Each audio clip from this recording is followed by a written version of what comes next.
programa en De Política y Trabajo. Yo soy Azucena y queremos agradecer a todos nuestros videoescuchas que nos han estado acompañando semana tras semana. Desde aquí les enviamos un fuerte abrazo y les recordamos también que si todavía no se han suscrito, los invitamos a ser parte de este proyecto independiente. Les reiteramos también que nosotros somos un grupo de ciudadanos independientes, ciudadanos de a pie, que no pertenecemos a ningún partido político ni a ninguna institución y que estamos con ustedes por el simple compromiso de contribuir, aunque sea un poquito, con la formación política de nuestra sociedad. Y bueno, sin más demora, pasemos al tema del día de hoy. Apenas esta semana, el martes 30 de agosto, falleció en Moscú, a la edad de 91 años, quien fuera el último dirigente de la Unión Soviética, Mikhail Gorbachev. Probablemente para muchos de nuestros videoescuchas este nombre no les diga mucho, sobre todo a las generaciones más jóvenes. Sin embargo, estamos hablando de una de las figuras centrales en la historia política del siglo XX. El porqué del grado de desconocimiento hacia este personaje es una de las muchas preguntas que nos estaremos planteando a lo largo de este programa. Pero antes de continuar con el tema, acompáñenme a saludar a nuestro colega, el antropólogo y arquitecto, el maestro Rubén. Acompáñenme, ¡vamos! Hola, profe. ¿Cómo se encuentra el día de hoy, profe? ¿Qué nos platica? Bueno, hay muchas cosas que hay que atender. No tenemos tantos espacios como para pues entrarle, ¿no? A reflexionar, a discutir sobre qué diablos pasa en este país, en el mundo, etcétera. Bien, en general, las cosas están sucediendo que quisiéramos hacer un esfuerzo mayor para poder entrarle a esa discusión, pero bueno, nos daremos nuestro tiempo. Bueno, profe, pues me gustaría invitar a todos nuestros videoescuchas y a invitarlo a usted también a que nos acompañen a ver la cápsula que les he preparado el día de hoy. Bueno, pues tiene que ver con el tema que vamos a tratar acerca de la Unión Soviética. Un poco su historia, un poco algunos datos interesantes. ¿Qué dice, profe? ¿Me acompaña a verla? Claro, claro. Es la sección más interesante, más atractiva de nuestro programa. Bueno, pues ustedes también acompáñenme a ver la siguiente cápsula. ¡Corre video!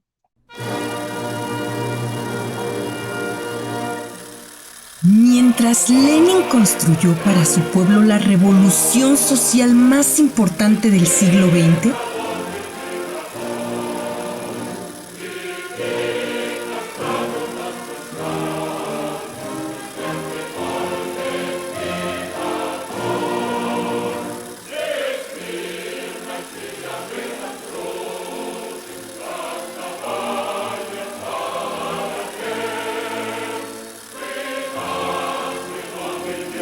la corrupción, el autoritarismo, el burocratismo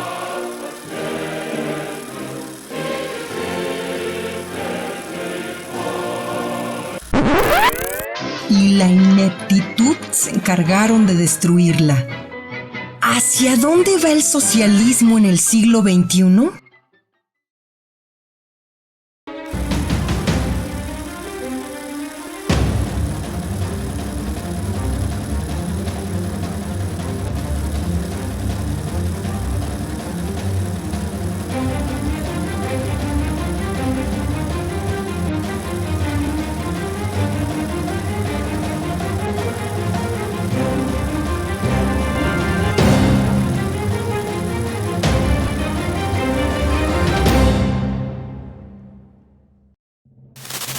El 30 de agosto de 2022 falleció en Moscú, a la edad de 91 años, quien fuera el último dirigente de la Unión Soviética, Mikhail Gorbachev.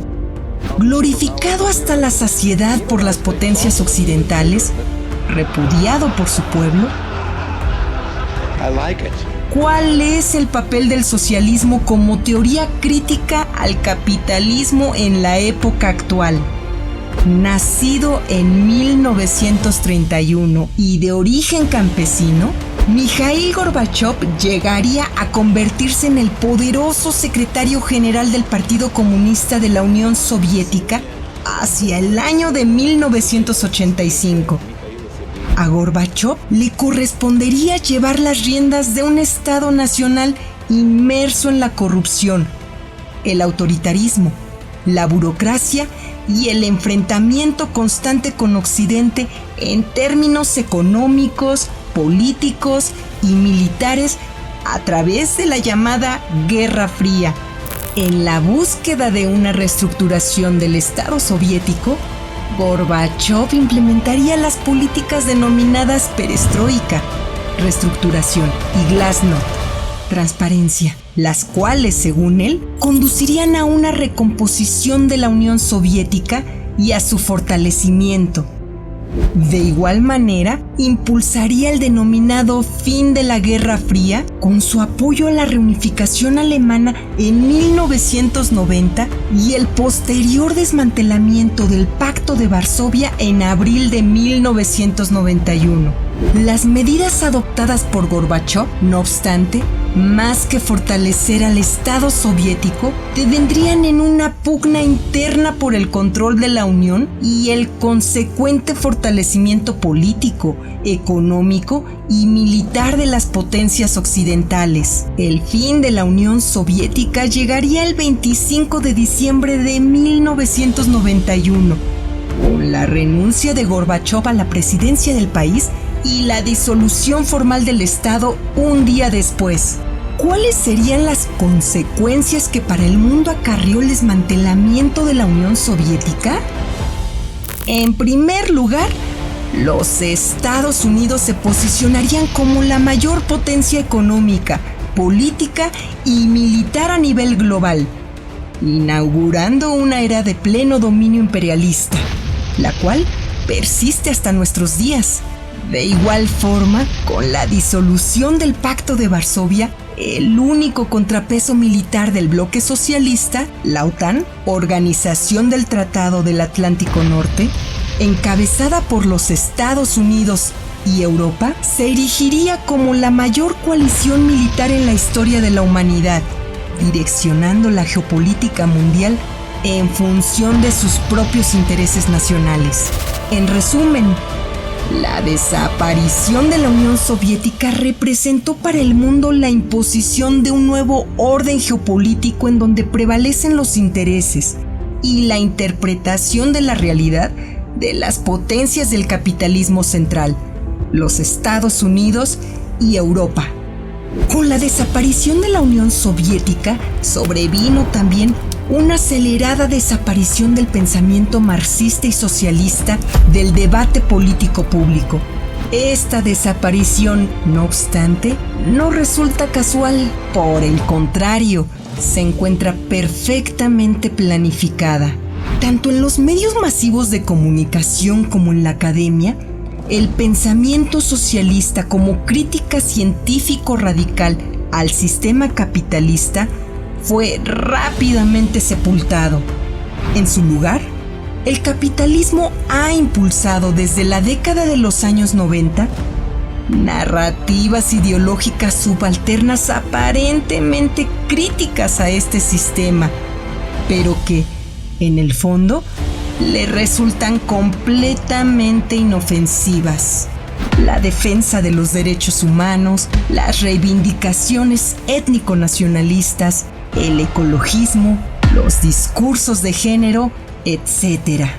La función instrumental de estas narrativas consiste en la gradual y tácita legitimación del sistema, al tiempo que fragmentan en la población la posibilidad de una respuesta unificada al capitalismo.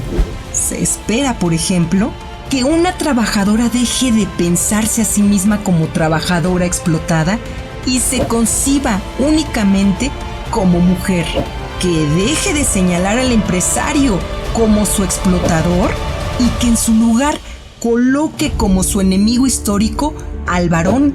Mientras prevalezca el capitalismo y la explotación del hombre por el hombre, el pensamiento socialista como crítica científica del sistema seguirá teniendo validez. Ante el fin de personajes como Mikhail Gorbachev, la historia enseña que, aunque los hombres pequeños perecen, el pensamiento y las ideas de los grandes hombres permanecen.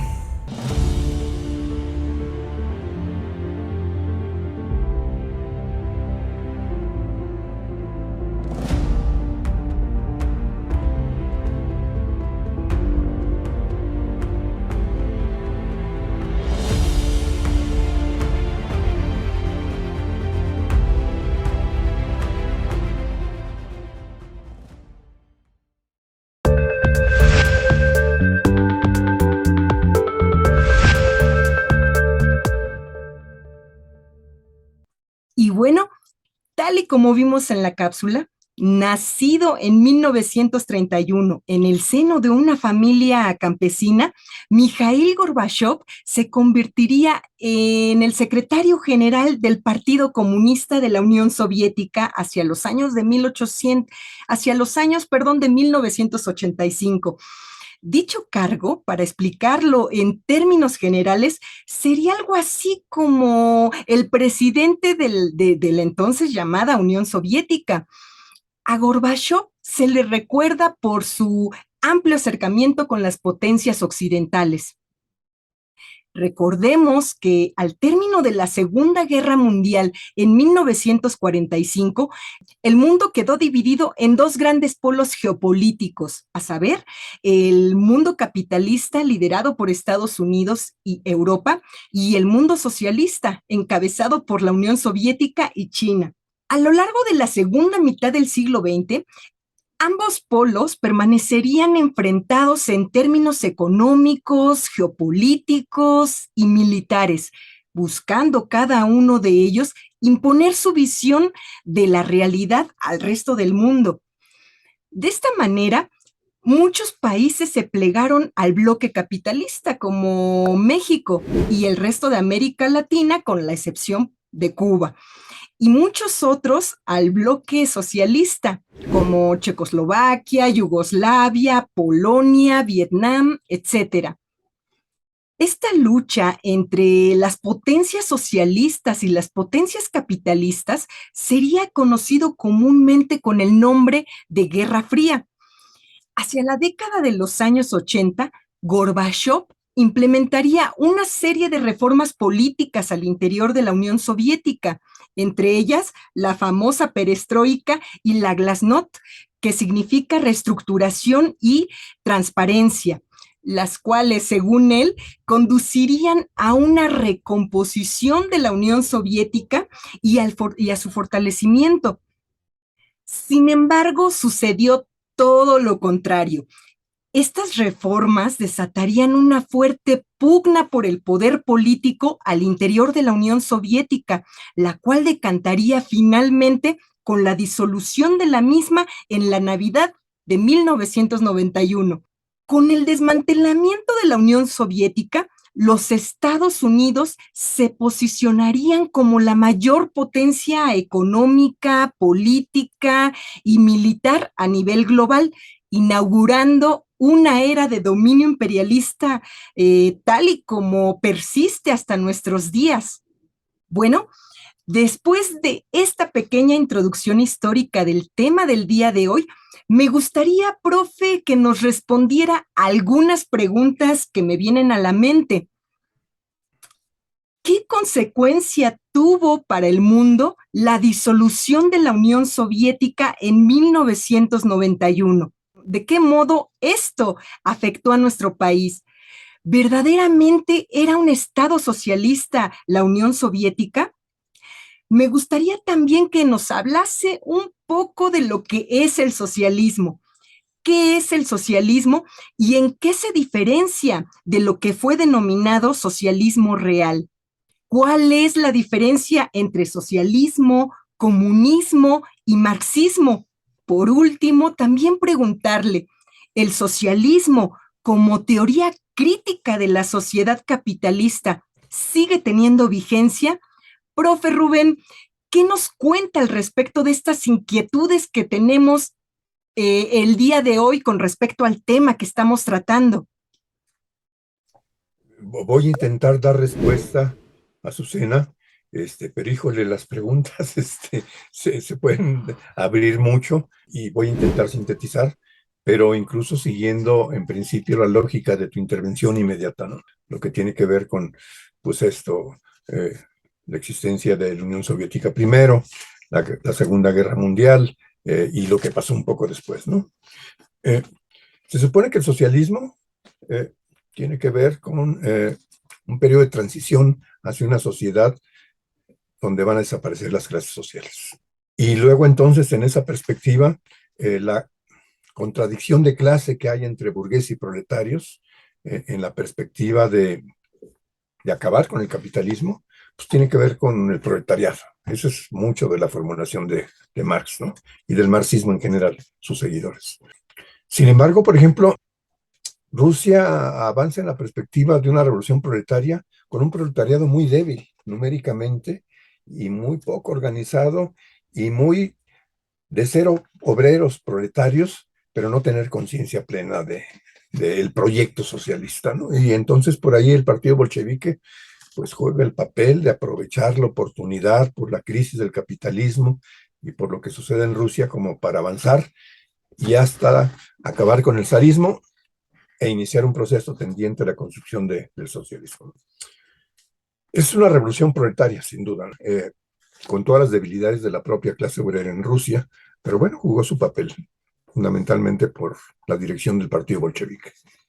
Pero luego tú hiciste referencia que a partir de la Segunda Guerra Mundial hay dos grandes bloques. Creció el socialista, por llamarlo de alguna manera. Diste una lista de algunos países, Alemania Democrática, Polonia, Checoslovaquia, etcétera. Pero la verdad es que ahí no hubo revolución.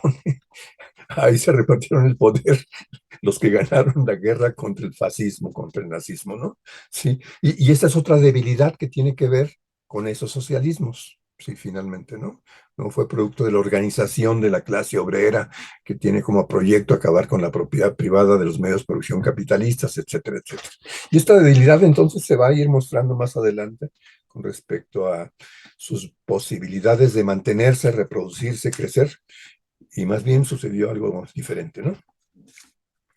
Eh, Me llamó la atención tu comentario a propósito del origen de Gorbachov. Es hijo de campesino. Híjole, eso que dijiste tiene mucha profundidad, ¿eh? Porque quiere decir que con todo y de que estaban avanzando seriamente en la perspectiva de industrializar la Unión Soviética, los campesinos jugaban un papel muy importante. Eran muchos, eran muchos.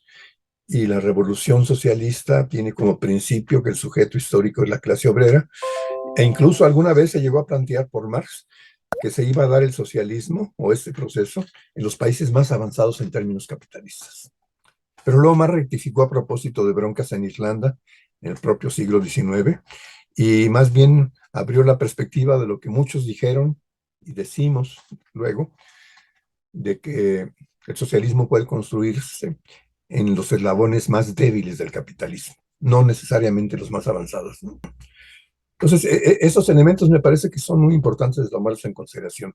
O sea, no era ni numérica, ni orgánica, ni en términos de conciencia, la clase obrera, el motor de todos estos cambios, sino muchos se dieron un poco muy desde arriba, ¿no?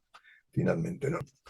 Entonces, bueno, ese es un elemento que me parece que no sobra decirlo a propósito de lo que queremos ahora comentar y que tiene su influencia fuerte, por cierto, en resultado último, ¿no? De que desaparecieron los del bloque socialista, incluyendo, claro, la Unión Soviética, que era la figura representativa más importante por múltiples razones que por el momento no comentaremos, ¿no? En esa lógica y un poco tratando de ver qué pasa ahora con respecto a la perspectiva socialista, ¿qué es el socialismo?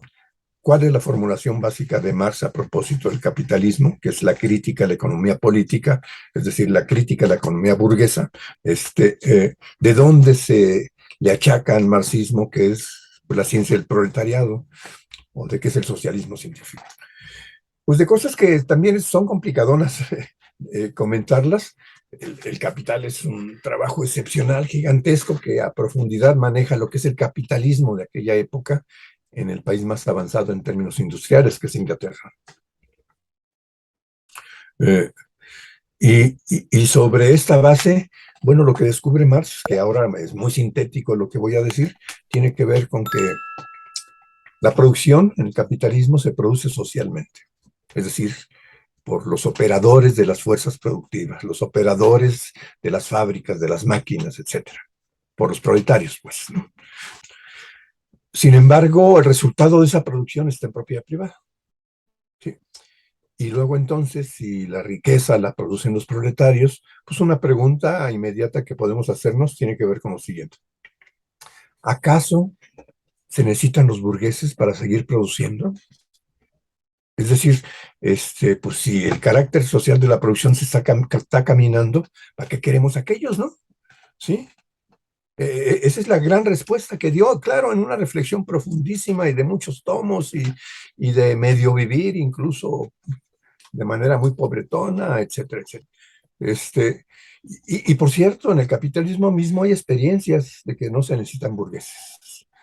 Las cooperativas, ¿no? Las cooperativas tienen que ver con que los que producen son a la vez los propietarios, es decir, no explotan fuerza de trabajo, porque lo descubrió Marx, es la explotación de la clase proletaria, de su fuerza de trabajo que se convierte en una mercancía, ¿no? Las cooperativas, en principio, no hay burgueses. Los que producen son los propietarios. Bueno, es una experiencia no despreciable, no porque sea una perspectiva, por cierto, porque la mayoría de las cooperativas, cuando menos en México, quiebran. Y luego hay otra cosa, ¿no? Las que les va bien se convierten en grandes empresas y luego esos que producían lo que sea en sus cooperativas se convierten en burgueses. Compran fuerza de trabajo y explotan fuerza de trabajo. Es el caso de Cruz Azul, que por cierto hay un lío ahí por miles de millones de pesos entre los cooperativistas, ¿no? Y que va más allá de la producción de cemento, ¿eh? Son dueños de restaurantes, son dueños de un montón de empresas más, los de la cooperativa. Y también es el caso de Pascual Moy. Pues sí, compañeros luchadores sociales lograron la cooperativa y ahorita pues están administrando su riqueza y ya no trabajan más que en la administración de la empresa, ¿no? Entonces sí es posible organizar la producción sin necesidad de los burgueses. Luego, precisamente, la Unión Soviética primero y todos los países que enumeraste y algunos otros más, ¿sí? Siguieron produciendo sin burgueses. Es decir, sí es posible, pues, avanzar en la perspectiva de lo que dijo Carlos Marx. Pero la pregunta que nos teníamos que hacer ahora es que si eso que dijo Marx en 1800 y tantos sigue teniendo vigencia ahora, si sigue habiendo explotación de los proletarios. Y bueno, yo creo que sí, sí, yo creo que sin duda, pues sí, ¿no? La riqueza la producen ellos y sigue concentrándose en la propiedad privada el resultado de ello, ¿no? Y entonces, bueno, en esa perspectiva, el socialismo científico apunta en la perspectiva, en el hecho de que la clase obrera es el sujeto histórico para cambiar las relaciones capitalistas de producción, que es posible avanzar en una sociedad donde en un proceso lento váyanse dando las condiciones para extinguir las clases sociales, donde no habría diferencia entre trabajo manual e intelectual, todos tendrían oportunidad de participar en ambos planos. Y este proceso de transición, pues, es la primera fase, pero además no habría que olvidarse de otra cosa. El capitalismo tiene carácter mundial desde que nació, ¿no? Y luego entonces, para construir el socialismo y luego llegar a la segunda fase, se requiere destruir todo lo que hay de capitalista. O sea, no es posible el socialismo en un solo país, como alguna vez se discutió en la Unión Soviética, ¿no? Tiene que crecer esta perspectiva, porque si no el capitalismo regresa y recupera los espacios perdidos, ¿no? Como sucedió incluso, ¿no? Entonces, bueno, muy sintéticamente es el socialismo científico y el capital es una crítica a la economía burguesa y entonces lo que busca Marx es una sociedad diferente, ¿no? Una sociedad no alienada, no enajenada, etcétera, etcétera, donde todo mundo tenga personalidad e iniciativa y pueda tener igualdad de circunstancias económicas como para, eh, pues no ser explotado, sencillamente, ¿no? Pero bueno, entonces, si eso se está repitiendo ahora, si los proletarios siguen produciendo la riqueza del mundo, pues las tesis de Marx siguen teniendo vigencia. Claro, hay que actualizar muchas de las formulaciones que hace. Él hablaba, por ejemplo, de crisis periódicas, ¿no? Crisis de sobreproducción periódicas. Cada determinado tiempo sucedían estas. No voy a explicar eso, no nos interesa por el momento tanto, ¿no? Bueno, pero ahora en el capitalismo, desde hace ya un rato, resulta que está en crisis pues cuál periódicas, sino constantes, ¿no? Sí. Gente de tu generación, por ejemplo, solamente ha vivido la crisis en el país, no ha encontrado una opción un poquito mejor, ¿no? Entonces, no, hay muchos elementos que se han modificado en el capitalismo contemporáneo. Claro, hay nuevos contextos en términos sociales, hay nuevas tecnologías que también influyen finalmente en que una buena parte de lo que se produce tengan que ver con robots, con maquinaria, y donde el trabajo vivo de los proletarios es mucho, mucho menor. Pero la pregunta que yo haría, incluso en la lógica de lo que estamos discutiendo, es, ¿cuál es el país más productor del mundo ahora? China, China, ¿sí? Y China sí tiene tecnología nueva, etcétera, pero hijo, tienen pues miles de millones de chinos que los está metiendo a trabajar en fábricas, etcétera, etcétera, ¿no? Y por cierto, un elemento interesante a propósito de la Unión Soviética y estos países llamados socialistas tiene que ver con que el crecimiento de la economía en esos países se medía sobre la base de la producción, no de los servicios. Y en el capitalismo juntan las dos cosas, ¿no? Como si los servicios fueran producción y no, son servicios complementarios que favorecen el desarrollo del capitalismo, pero no, es otra cosa, ¿no? Y el crecimiento era muy grande, muy, muy por encima de los países capitalistas, ¿no? Y bueno, la lógica era redistribuir finalmente la producción de la Unión Soviética, pues entre el pueblo, ¿sí? No solamente proletarios, acuérdense que la familia de Gorbachev tenía que ver con el campesinado todavía, ¿no? En los años 30, ¿no? ¿Sí? En estos países en general hubo un avance importantísimo en términos de educación, salud y cultura. Vivienda también, de alguna manera, ¿sí? Resultado de la Revolución Soviética, ¿no? Rusa primero y luego se convirtió en soviética. Y luego los otros países que de carambola les tocó el socialismo impositivo, pues siguieron esa ruta también, ¿no? El de atender esas necesidades. Pero como la clase obrera finalmente no era para sí, no tenían conciencia en organización como para dirigir estos procesos, los llamados partidos comunistas en esos países, pues eran como los intermediarios, ¿no? Con los de abajo, y tenían muchos privilegios, por cierto, la mayoría de las veces, ¿no? Por ejemplo, en China, yo me acuerdo, cuando la guerra de Vietnam, las negociaciones en Vietnam, de repente alguien dijo, híjole, Chou Enlai, que era un personaje en China, ¿no? Era después de Mao el segundo, seguramente, fue, pues no sé si denunciado o simplemente informaron que vivía como príncipe, ¿sí? Y no había monarquía, había partido comunista, ¿no? Sí. Entonces lo que sucedió ahí fue un proceso tendiente a que estos privilegios que tenían esa burocracia, que no representaban los intereses del socialismo en la perspectiva del comunismo, que no representaban entonces los intereses y el proyecto del proletariado, se fueron dando cuenta que, pues, qué necesidad de tener privilegios y que incluso se vean mal vistos esos privilegios por los de abajo, ¿no?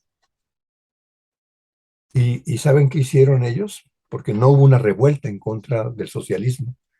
Este, con el apoyo de las contrarreformas de Gorbachev, porque no fueron reformas, ¿no? Sí, abrieron la puerta para privatizar todo lo que estaba en manos del Estado. Y lo hicieron de una manera parecida como lo han hecho en México, ¿no? Empiezan a decir que está en crisis la producción, que las fábricas no funcionan, y entonces eso justifica la privatización. Entonces, este elemento me parece que es importantísimo considerarlo, porque no hubo revueltas en contra del socialismo. Había mucha gente que no le gustaba mucho lo que estaban viviendo, porque le gustaba mucho el modo de vida del occidente, pero no estaban organizados y no hicieron nada por cambiar, ¿no? Los cambios se dieron de arriba para abajo, como bien lo comentaste tú, ¿no? Y bueno, esto coincidió incluso pues con el neoliberalismo, ¿sí? Donde también ese proceso se dio, ¿no? ¿Sí? Las empresas estatales que tenían un cierto sentido público, el transporte en muchos países se privatizó, ¿no? Y así le siguieron por todos lados, a partir de que el Estado pues no tenía capacidad para administrar y organizar esto, ¿no? Eso nos llegó a México, ¿no? Ahora, eh, tus preguntas, ¿qué efectos tienen en el plano de lo mundial y en el caso de México? Mira, en el plano de mundial, bueno, resulta que antes había dos bloques, muy bien lo dijiste, ¿sí? Y Estados Unidos no se atrevía a hacer muchas cosas porque el otro bloque podía ganar espacios si es que cometía errores graves, ¿no? Con todo y la Guerra Fría, como que había un cierto respeto y ciertos acuerdos de que no hay que armar mucha bronca, ¿no? Nos respetamos, no nos metemos mucho, etcétera, etcétera, ¿no? Por la existencia precisamente del bloque socialista y de la Unión Soviética antes, surgió en el capitalismo el estado de bienestar, ¿sí? Y recuerdo que en algún programa que tuvimos antes, que si mal no recuerdo estuvo con nosotros César Iglesias, yo comenté que el literato, que a la vez era periodista, entrevistó a Stalin y le preguntó, oiga, pues Roosevelt se parece mucho a ustedes, ¿no? O sea, pues como que Roosevelt es medio comunista o qué onda, ¿no? Y Stalin, más allá de las barbaridades que cometió, dio una respuesta esencialmente correcta en la lógica del socialismo. Dijo, no, no, no, a ver, espérense. Lo que está haciendo Roosevelt parece que pues, suena en el sentido de garantizar la reproducción del capitalismo. Y lo que estamos haciendo nosotros es negar el capitalismo, negando la propiedad privada. ¿Sí? Me parece que este elemento también entonces es importante considerarlo en otra lógica, en la lógica post-Unión Soviética que tiene que ver con tu pregunta, ¿no? Muchos de los derechos precisamente del estado de bienestar con el neoliberalismo y con la caída de los países socialistas dejaron de ser derechos. O sea, los empresarios, los burgueses empezaron a inhibir, frenar o retroceder con respecto a los derechos sociales que ya se habían logrado en el país, en los países capitalistas. ¿Por qué? Porque ya no existía riesgo del socialismo. Aunque tuviera broncas y hubiera burocracia y había errores, era una opción, ¿sí? Y ya estando solos, pues les valió gorro el estado de bienestar, ¿no? Explotaron como nunca, ¿no? El neoliberalismo tiene que ver con el salvajismo capitalista, finalmente, ¿no? Porque no tenía un contrapeso. Y bueno, en ese sentido, entonces, hay otro elemento que tiene que ver esto con México. Y también con el mundo. Ahí relacionamos algunas cosas, ¿no? Pues nada, la verdad, bueno, sí, sí, ya los derechos estaban atrofiados en el caso de la clase obrera, de los campesinos, etcétera, etcétera. La educación pública estaba chafeando, en fin, ¿no? Se agudizó este proceso, pero que se había iniciado, por cierto, en México desde 1940, con Ávila Camacho, ¿no? Sí. Eh, pero tuvo un efecto político con las llamadas izquierdas en este país y en el mundo, ¿no? Híjole. Eh, Resulta que, por ejemplo, en 68, después del 68, pensábamos construir socialismo en México, en América Latina, pronto, ¿no? Más o menos, pues en la lógica de Cuba, ¿no? Que no era cierto, pues. Resulta que no había condiciones, era imposible, ¿no? Y no había posibilidades de que, pues, ¿dónde estamos, no? América Latina, ¿no? Eh, pero, ¿por qué, entre otras cosas, no era fácil avanzar al socialismo? No solo porque teníamos de vecino Estados Unidos, que era el capitalista más capitalista del mundo, ¿no? Y que no iba a dejar que se repitiera la historia de Cuba, ¿no? También por la incapacidad de la izquierda para construir un proyecto que representara los intereses de la clase obrera. Los partidos comunistas, híjole, la verdad, ¿no? Híjole, Ustedes recordarán por ahí, ya hemos comentado también esto, un libro de José Revueltas, ¿no? Muy interesante, que se llama El proletariado sin cabeza, ¿no? Dice que, bueno, pues no hay proletariado más que en sí, no para sí, ¿no? Porque pues, las izquierdas nos dan el ancho, ¿no? Fíjense que producto precisamente de la muerte de Gorbachev, empecé a repensar ah, algunas cosas y me encontré que la clase obrera no tenía cabeza en el mundo capitalista, no solo en México. O sea, lo que dijo Revuelta no era válido para México, era para todo el mundo, ¿no? Para Estados Unidos, para Argentina, para Bolivia, para Chile, para Francia, para Italia, etcétera. Había una influencia sindical en algunos partidos comunistas o de izquierda en algunos países, pero nunca en la perspectiva de la transformación capitalista en una lógica socialista, ¿no? Y luego entonces, pues resulta que la caída del bloque socialista, pues nos movió el tapete a las izquierdas del mundo, ¿no? Porque suponíamos que eran un punto de apoyo sólido, rígido en la perspectiva de la revolución socialista, ¿no? ¿Y cuál revolución? Acuérdense que se repartieron el poder, pues, ¿no? Stalin y Estados Unidos, básicamente, ¿no? Entonces, bueno, ni modo. Ahí estábamos un poco mucho las izquierdas pues, del mundo, en el mundo de las creencias, no en el socialismo científico. No analizábamos la situación a profundidad como para poder sacar las conclusiones correspondientes en la perspectiva de que sí era posible, ¿no? Y luego entonces, bueno, pues finalmente pues estábamos en el mundo de las creencias, muchos de las izquierdas, ¿no? O sea, repetíamos como perico muchas de las afirmaciones de Marx, sin ponernos a pensar, ¿no? Que yo creo que es lo más importante en el marxismo, ¿no? Que te obliga a pensar, ¿no? En el análisis concreto de la situación concreta, como diría Lenin, ¿no? Y porque, bueno, la historia no se repite, tiene contextos diferentes, y precisamente lo que estamos tratando de comentar ahorita sobre pues, la perspectiva del socialismo en este nuevo contexto, ¿no? Sí. Y bueno, pues por ahí quizás el único ejemplo que tiene que ver con el llamado socialismo real, que tiene que ver con el siglo XX, es Corea del Norte, ¿no? No han podido con el gordito ese, que es rete simpático según yo, ¿no? A mí me gusta mucho cómo provoca Estados Unidos una y otra vez y, y no se atreven a hacer nada, pues porque tiene armas nucleares, ¿no?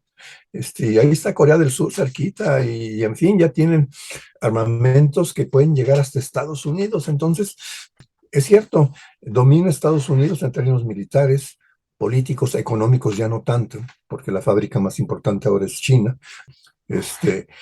pero tiene contrapeso con el gordito que dirige ahí Corea del Norte. Y bueno, en esa perspectiva, entonces, pues hay varias cosas más que podríamos decir. Por ejemplo, ¿qué sucede eh, a la par del neoliberalismo? En muchos planos, para las izquierdas. La perspectiva electoral pasa a primer plano. ¿Sí? Y esto marca de manera muy fuerte finalmente el avance en la perspectiva socialista si es que hubiera mejores condiciones, pero no las hay y por eso no hay de otra más que la cuestión electoral, ¿no? ¿Sí? La cuestión electoral lo que ha venido haciendo es refuncionalizar al capitalismo con un aparente consenso de las izquierdas, ¿no? Con un apoyo de las izquierdas. ¿Sí? Y en muchos casos ha comprado a las izquierdas, ¿no? Ahí está el Partido Socialista Obrero Español, que está gobernando España, y hay pillos peores que los chuchos de México ahí. Sí, es espantoso eso, ¿no? Y eso se repite en muchos lados, ¿no? O sea, gente que era de izquierda como funcionario en algún país de América Latina, llega a la presidencia y resulta que está peor que el PRI, ¿no? O pillos como los de este país donde la lucha antisomocista fue fundamental, ¿no? La familia Ortega, ¿no? Qué vergüenza esa familia. Y todavía hay gente de izquierda que apoya, por cierto, a estos ladrones, ¿no? Estos vividores, ¿no? Para eso ha servido mucho esto de la cuestión electoral, para comprar voluntades, ¿no? Y que muestran pues también incluso la debilidad entonces de la clase obrera, ¿no? O sea, hay intermediarios que se disfrazan de representar sus intereses y no, lo que están buscando es la posibilidad de enriquecerse, en el sentido estricto de la palabra, ¿no? Por ahí hay una discusión que no está por demás abrirla, recuperando lo que yo dije hace rato de Stalin y su posibilidad de que Roosevelt se pareciera a la Unión Soviética, ¿no? Lo que ganemos en términos de derechos sociales, eh, a diferencia de Cuba y de Venezuela ahorita, por ejemplo, en este país o en muchos otros países, está en la lógica de Roosevelt, no en la lógica de la transición al comunismo. Estamos en el capitalismo. Y lo que quieren es un poco ceder ante las presiones sociales en la perspectiva de garantizar la reproducción que quería Roosevelt con respecto al capitalismo de aquella época, no para avanzar en la perspectiva socialista. Y eso le da un sentido que es muy importante que las izquierdas lo reconozcamos en este mundo. Yo decía Cuba, Venezuela, lo que han logrado es producto de grandes esfuerzos y con intentos de avanzar en la perspectiva socialista. Que por cierto, habría que decir, ¿no? Ya hicimos un programa sobre Cuba y bueno, lo queremos mucho, el Che es una figurota, Fidel también, su pueblo sin duda, pero el socialismo está muy deteriorado ahí, ¿no? Ya lo que domina finalmente son las reglas de las mercancías en el mundo capitalista, ¿no? El socialismo del siglo XXI, para hacer referencia a las posibilidades de socialismo ahora en Venezuela, así Chávez bautizó el proyecto en Venezuela. Bien, yo creo que hay cosas muy interesantes, ¿no? Muy interesantes. Pero han sido ganadas finalmente con una revolución, ¿sí? Y esa revolución tiene que ver con que incluso el ejército, que originalmente defendía los intereses capitalistas, se convirtió en el ejército que defiende los intereses del proyecto socialista del siglo XXI, ¿sí? En Cuba y en Venezuela, esto de la educación, esto de la medicina social, esto de la vivienda y muchas otras cosas que tienen que ver con derechos sociales, está muy difícil que se echen para atrás, ¿eh? Salvo que invadan Venezuela, que nunca han podido, o Cuba, tampoco lo han podido. Pero en el caso de México, en el caso de Bolivia, en el caso de Argentina, en el caso de Honduras, donde ha llegado la izquierda electoral, son derechos que se pueden ganar, pero se pueden perder también pronto. Porque las fuerzas del capitalismo son más fuertes que nosotros, pues, ¿no? Ni modo, ¿no? ¿Sí? Luego entonces no son derechos ganados históricamente para siempre, sino pues los ganamos ahorita, pero si nos apendejamos, híjole, nos los quitan luego, ¿no? Sí. Y por eso hago un poco la relación con la entrevista a Stalin, ¿no? Porque es diferente, es totalmente diferente lo que se pretende con esto que estamos ganando en la lógica electoral, ¿no? Hay un artículo que apareció por ahí el jueves de una investigadora de la UPN, que estuvo en Cuba y que le echa muchas porras a lo que sucede en Cuba en términos culturales y dice que allá se leen más o menos 20 libros por persona anualmente, mientras que aquí es creo que .005 o algo, una cosa así. Y le echa muchas porras y es cierto, ¿no? Y dice algo que incluso comentamos en el programa de Cuba. Yo no vi colas para la comida ni para la medicina, etcétera. Vi colas para tener el periódico Granma. La gente, había colas ahí, sí, porque querían garantizar la lectura del periódico Granma. Lo que ella dice es que las colas que ha visto son para tomar un libro, ¿sí? Ahora, yo no sé qué se publica en Cuba, ¿no? Me supongo que tiene que ver con la formación y la reproducción finalmente de la organización social que han logrado, etcétera, etcétera. Pero es un dato interesante ese, ¿no? Es el único país donde no hay analfabetas en América, no en América Latina, en América, ¿no? Sí. Pero me llamó mucho la atención que eso que tiene que ver con una experiencia larguísima, nada que ver con una semanita que yo anduve por allá, nunca le pone el nombre de socialismo a lo que está sucediendo en Cuba. Me parece que no es algo que se le haya olvidado, sino que independientemente de los avances en términos de la organización social en Cuba, pues es muy difícil seguir hablando de socialismo ahí, muy difícil. Entre otras cosas, porque algo que dijimos en el programa tiene que ver con las remesas de dólares, ¿no? Que son muy importantes y que no llegan abiertamente, pero llegan, ¿sí? Entonces, bueno, en fin, lo que sí no sobra decir a propósito de tus preguntas, a lo mejor hay algunas cosas que quedaron muy débiles a propósito de las respuestas que estoy dando, es de que Marx sigue teniendo vigencia en su reflexión, a pesar de la clase obrera actual. Es decir, a pesar de que solamente son clase obrera en sí y no para sí, que no han tenido la capacidad para repensar, para reorganizarse, etcétera, etcétera, ¿no? Y entonces, bueno, yo no reniego de mi pensamiento en la perspectiva del socialismo, pero sin duda no me va a tocar nada, ¿sí? O sea, por ahí está en chino eso, ¿no? No hay condiciones políticas para eso, ¿no? Y por último, sí quisiera decir algo que dijo Kamala Harris, esa mujer que es vicepresidenta en Estados Unidos, en una reunión de un sindicato en Estados Unidos también, miércoles o jueves de esta semana, ¿no? Le echó unas porras a la clase obrera, esta mujer, y Biden medio le siguió la onda. Interesantísimo, ¿no? Dicen que lo que es Estados Unidos es gracias a los trabajadores y que los puentes, las carreteras, los ferrocarriles, los barcos, etcétera, es gracias a los trabajadores. Pero fíjense ustedes que hay plan con maña, porque luego dice, la construcción de Estados Unidos, la construcción de América, porque son bien gandallas, ¿no? Eso de América no les corresponde, pero bueno, como tiene una mentalidad imperialista, lo dicen una y otra vez. Pues resulta que dice, gracias a la clase media que surgió con el sindicalismo en Estados Unidos.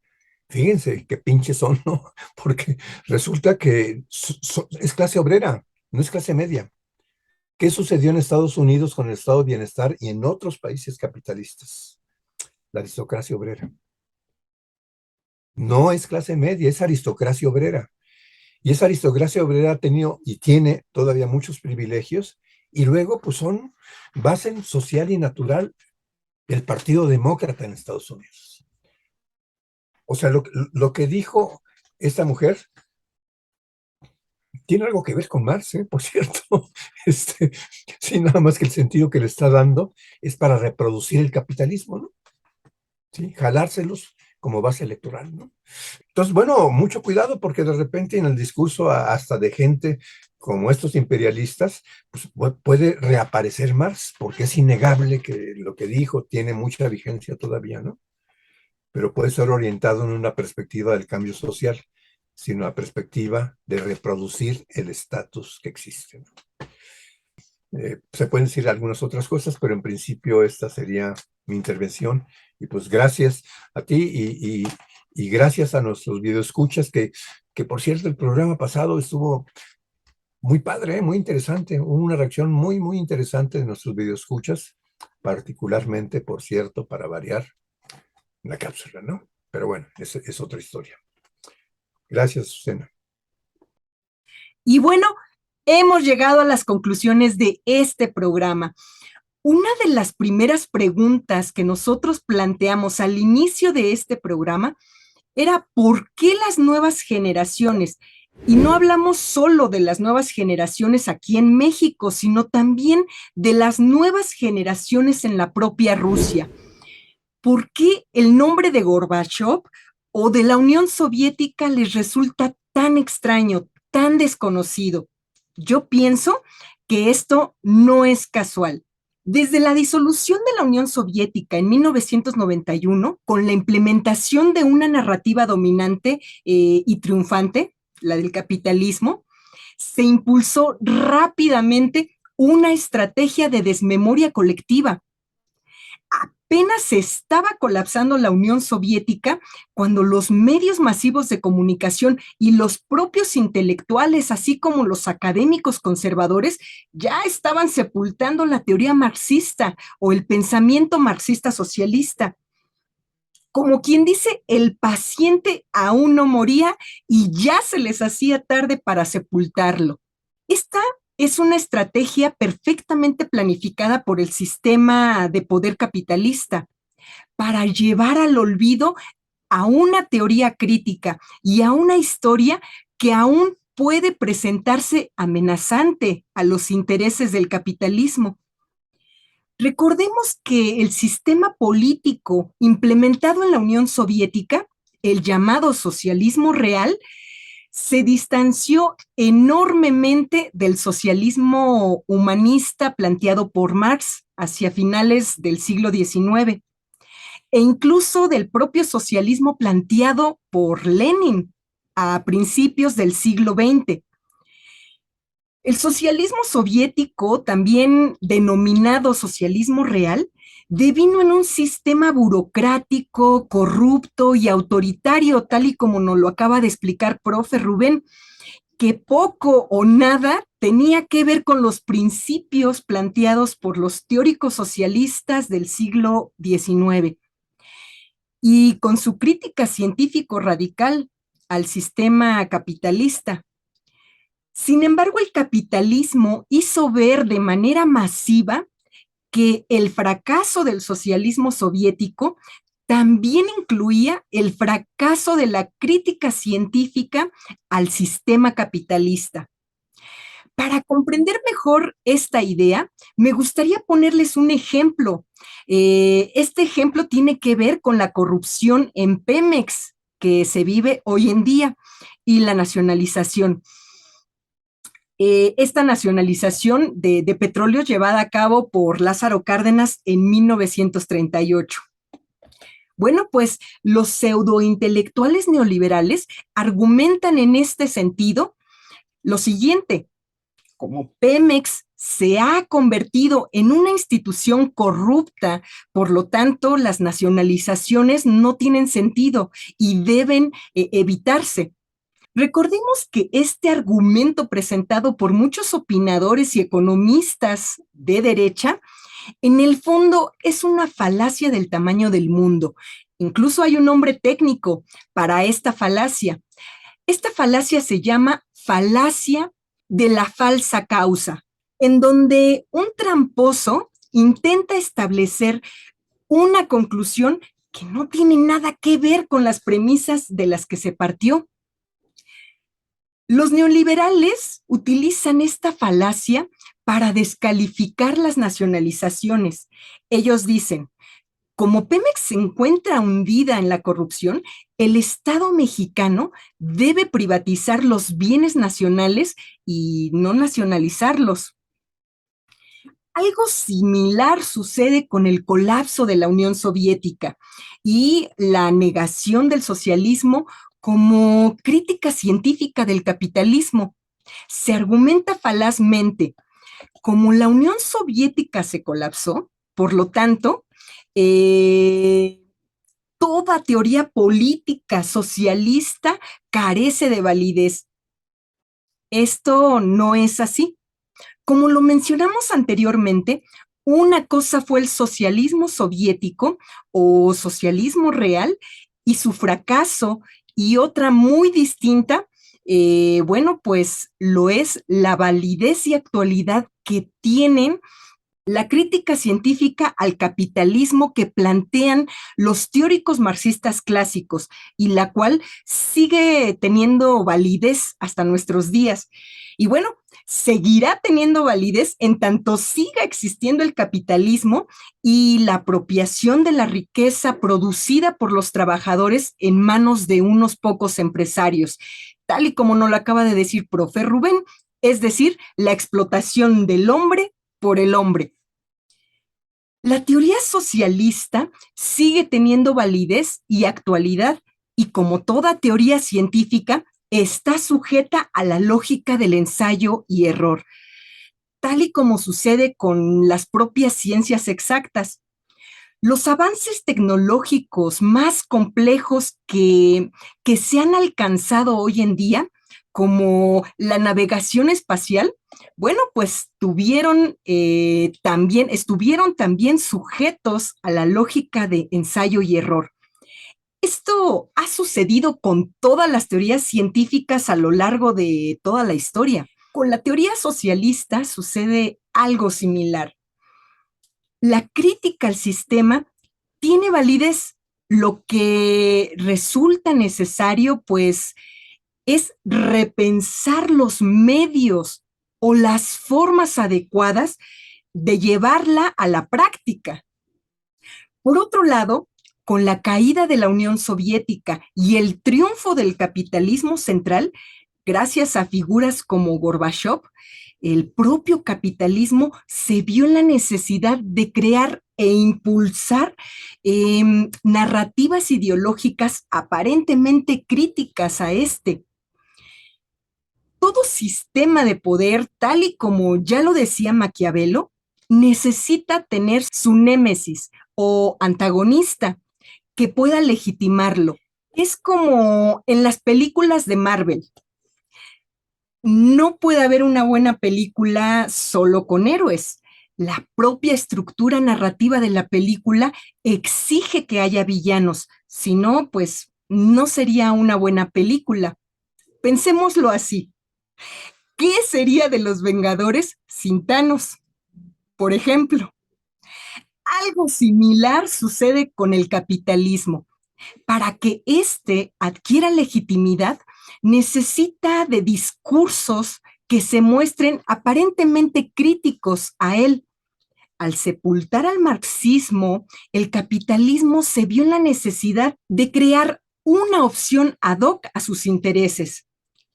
Es así como surgió en la década de los años 90 los discursos de los derechos humanos, así como las reivindicaciones étnico-nacionalistas. Últimamente, a partir del año 2010, cuando estos discursos han mostrado su agotamiento, el capitalismo ha impulsado el surgimiento de nuevas ideologías aparentemente críticas a él. Tal es el caso de los discursos de género. ¿Qué persigue el capitalismo con esto? Básicamente, fragmentar en la población toda conciencia de pertenencia a una clase económico-social. Así, una trabajadora que es explotada dejará de exigir el cumplimiento de sus derechos laborales para empezar a exigir sus derechos de género. Dejará de ver al empresariado que la explota como su explotador, mientras en su lugar el varón se convertiría o se convertirá en su verdadero enemigo. ¿Por qué vemos que desde hace algunos años el feminismo ha sido impulsado por el sistema de poder con tanto ahínco? ¿Por qué todos los órdenes de gobierno, desde el panismo hasta la actualidad, se han declarado feministas? ¿Por qué la propia clase empresarial e incluso la iglesia se han declarado feministas? Bueno, pues lo han hecho porque ello conviene al sistema de poder. De esta forma, se desvincula al sujeto de su clase social, se atomiza, se fragmenta y desarticula toda respuesta unificada contra el sistema económico capitalista.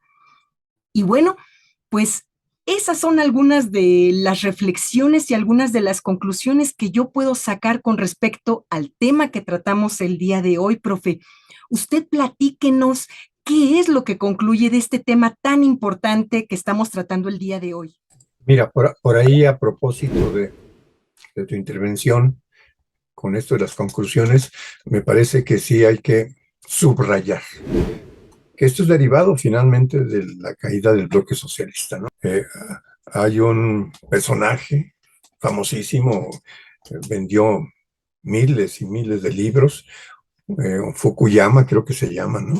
Que habla del fin de la historia. Es decir, después del capitalismo no hay nada más que capitalismo, ¿sí? Negando la evolución histórica de la humanidad, pero claro, protegiendo la perspectiva capitalista, ¿no? O sea, surgieron ideólogos pues, que quisieron sepultar al marxismo, pero pues, no pueden, porque finalmente las formulaciones son fundamentales y siguen teniendo vigencia en general. Y bueno, en eso incluso habría que decir algo que es interesante. Hace unos días por ahí Sanders andaba en Inglaterra. Sanders, ese personaje muy interesante de Estados Unidos, ¿no? De la izquierda en Estados Unidos, y que participa indirectamente con el Partido Demócrata para apoyar una huelga de trabajadores en Inglaterra. Pregunto, ¿en la jornada han aparecido información sobre esas huelgas que ya tienen varios meses, ¿no? ¿En Inglaterra? No, no, no. En la jornada hemos encontrado información de las huelgas que se dieron hasta en el béisbol en Estados Unidos y que han sido recurrentes durante todo este año. No.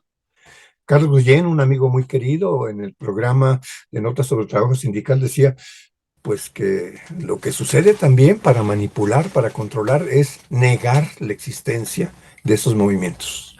No existen, ¿sí?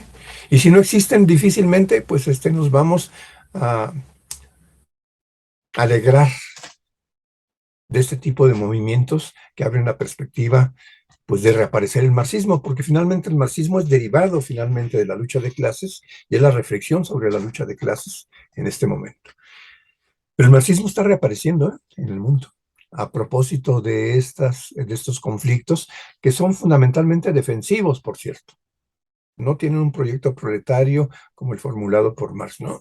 Pero que de todos modos, bueno, hay que apoyarlos porque de ahí puede surgir finalmente la organización de la clase obrera para sí, para atreverse a plantear un cuestionamiento a profundidad de las relaciones de explotación capitalista. Esto me parece que es muy importante subrayarlo y habría que divulgar incluso cosas como las que tienen que ver con el marxismo contemporáneo, que no es la negación del marxismo original, sino la expresión actual de ese marxismo, ¿no? La reflexión actual de eso, en el contexto actual. Eso es importantísimo de reconocerlo. Pero en la lógica de lo que planteabas también hay otra cosa que no sobra decirlo, ¿eh? Como nunca con la caída del bloque socialista, el individualismo creció en todo el mundo, hasta el grado de pensar que cualquier gente ya es emprendedor, y emprendedor es el equivalente a lo que nosotros decíamos de burgueses, ¿no? Y que no es cierto, ¿no? O sea, ya hasta los vendedores de periódicos son emprendedores y burgueses, ¿no? Pero el término burgués lo desaparecieron, ¿no? Tenemos que competir también discursivamente con los conceptos, por cierto, ¿no? Si no hay que aceptar todo lo que dicen esta bola de pillos, ¿no? A propósito de justificar las relaciones capitalistas de producción. Pero luego, en esa, bueno, no sobra decir, ¿no? Recomendar. William Robinson, un amigo gramsciano de Estados Unidos, ha hecho reflexiones interesantísimas sobre el neoliberalismo contemporáneo, ¿no? Hay que leerlo. Y no hay que leer mucho de Inglaterra y de Francia. Esos teóricos aún, y cuando se asumen de izquierda, ya están rebasados, ¿no? Ya como que tienen que ver con el mundo en descomposición y como que ya no piensan, ¿no? Y además hay que atrevernos a descolonizar nuestra mente, ¿no? Y eso lo podemos hacer con teóricos del marxismo en América Latina. Entonces me parece que ese es un elemento importante subrayar. Y en esta lógica, pues también hay otro elemento que no hay que despreciar y que es fundamental. Lo que dice Marx sobre el fetichismo en la mercancía tiene que ver con este individualismo al que me refería hace rato. O sea, esta idea de tener la mayor cantidad de mercancías, pues si tienes una tarjeta de crédito, porque luego con esa tarjeta de crédito gastas más de lo que ganas, ¿no? Pero te sientes copartícipe de la abundancia capitalista, ¿no? Ese texto es importantísimo de recuperarlo, de leerlo, porque nos ayuda a entender la enajenación que tiene que ver con la clase obrera, que es un obstáculo precisamente para que se convierta de clase en sí en clase para sí, ¿no? Esto me parece que es fundamental. Y luego a propósito, pues de esto del socialismo real y la formulación marxista a propósito del socialismo. Marx lo planteaba como la primera fase de transición en la perspectiva de la desaparición del capitalismo plenamente y la construcción de una sociedad comunista, ¿no? Pues sí, pero en un país como Rusia, donde en 1930 y tantos el papá de Gorbachev era campesino, híjole, no, no es nada fácil pensar que iba a ser un proceso como lo formulado teóricamente por Marx, ¿no? Son dificultades que se atraviesan en el camino. Y bueno, esas dificultades tienen que ver incluso con las historias nacionales. Yo no me atrevo a especular qué hubiera sucedido si la primera revolución proletaria fuera en Inglaterra, donde estaba muy desarrollado el capitalismo, pero ¿para qué le entramos en lo que hubiera sido, no? Se dio en Rusia, en un estado capitalista con un desarrollo desigual y combinado del propio capitalismo, con un atraso importantísimo del capitalismo mismo, y sin duda eso pues, ha sido una traba y ha influido en el resultado último de que la burocracia soviética, la del Partido Comunista, pues ahora son los grandes burgueses de Rusia, ¿no? Putin es de esa camada, ¿no? Y seguramente en el bloque socialista muchos de los del Partido Comunista que dirigieron esas naciones repitieron la historia, ¿no? Sí. Y aquí me acuerdo de una formulación hecha por un amigo muy querido, Asgar, el amigo del Teatro del Pueblo, ¿lo recuerdas, Azucena? Discutiendo esto me decía, no, profe, es que le exageran ustedes, porque esto del socialismo, el comunismo, sí, sí, sí, sí.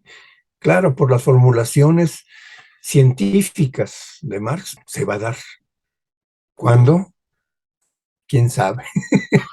Este, Va a pasar mucho tiempo, es un periodo muy, muy largo, y que sí, de repente la clase obrera, a pesar de lo que es ahora, que es clase en sí, y no para sí, se van a dar cuenta, pues, de que está en sus manos la posibilidad de construir una nueva sociedad sin clases sociales. Pero este proceso es más bien largo, ¿no?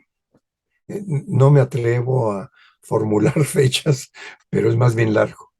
Pero lo que apunta en esa perspectiva, pues hay que impulsarlo, ¿no? Y los derechos sociales que estamos ganando en la perspectiva electoral no son despreciables, pero no hay garantía de que se mantengan, ¿sí? Para eso necesitamos tener la fuerza suficiente para arrinconar la propiedad privada y para que, en todo caso, como está sucediendo pues, en Noruega, que tú has puesto varias veces el ejemplo a propósito de cosas muy interesantes en términos de derechos sociales, o como en Venezuela, o como en Cuba, pues que sean procesos que no tengan posibilidad de dar marcha atrás, ¿no? Que ayuden a avanzar en esta primera fase del comunismo, que es el socialismo, ¿sí? Que es la transición, con todas las dificultades que se dan en cualquier transición, y la estamos padeciendo en México, por cierto, ¿no? Sí, a propósito del gobierno de López Obrador. Es una transición contradictoria, difícil. Tenemos agentes de la burguesía en el gobierno federal. Otra vez la familia alcalde Luján. Este, y otros, ¿no? Y otros, ¿no? Eh, y bueno, ni modo, son las tareas que tenemos que venir enfrentando. Y de ahí la importancia incluso de denunciar estas contradicciones para ayudar un poquitito en la perspectiva de que esto no sea algo temporal, lo de los derechos sociales, que logren estructurarse de tal manera que no se pueda dar marcha atrás. Y para eso necesitamos finalmente, pues ni modo como estamos en el electoral, convencer a los 70 millones de seguidores de López Obrador a que voten pues por los candidatos del presidente, no de Morena, porque híjole, hay cosas bien feas ahí, ¿no? Y si cambiamos la constitución, a lo mejor va a ser mucho más difícil para la derecha y para el capitalismo dar marcha atrás con respecto a esto, ¿no? Entonces, bueno, esto o es un mucho, pues de nuestro punto de vista, porque por cierto es muy polémico, ¿eh? Yo he encontrado ahí gente de izquierda que dice pues, algunas cosas ahí, pues muy superficialmente, ¿no? Así muy, de manera muy elemental, ¿no? De que el imperialismo estadounidense eh, influyó fuertemente en desaparecer el bloque socialista, apoyando con dinero, etcétera. Pues puede ser, ¿no? No tenemos elementos suficientes para eso. Puede ser. Pero lo fundamental es de que la burocracia soviética se quiso convertir en burgués. Sí, eso es lo más importante, ¿no? Todo lo demás, pues, se complementa, pero no es suficiente, ¿no? Y en la situación actual, la conclusión, incluso, pues, más de orden universal, es que ante la crisis del neoliberalismo, debemos hacer un esfuerzo por enfrentar en términos globales las barbaridades del salvajismo neoliberal, ¿no? Y por ahí ir construyendo, impulsando fundamentalmente la presencia de la clase obrera para que haya transformaciones más profundas de las que estamos ahora incluso gozando de alguna manera, ¿eh? No hay que despreciarlas, ¿no? Qué bueno, la verdad yo no pensé vivir una situación como la que estamos más o menos viviendo en este país y en América Latina, donde los derechos por la vía electoral se están ganando, ¿no? Pero no son suficientes, no son suficientes. Hay muchas más cosas que tenemos que atender y de ahí la importancia que hemos dicho una y otra vez. Hay que articular los movimientos sociales a la cuarta transformación para profundizar finalmente en la lógica en la que pensamos que es posible más a mediano plazo que a corto plazo eh, transitar hacia esa primera fase de la que hablaba Marx y que no fue como quiso Marx lo que se hizo en el bloque socialista. Ahí terminaría mi intervención, Azucena. Y bueno, pues, profe Rubén, le agradecemos mucho que pues haya estado acá con nosotros platicando. Les agradecemos mucho también a nuestros videoescuchas por acompañarnos. Pues hemos llegado ya al final de este programa. Los esperamos la próxima semana en otra emisión en De Política y Trabajo. Denle manita arriba, por favor, suscríbanse y nos vemos la próxima semana. Hasta la próxima. Hasta luego. Cuídense, cuidémonos.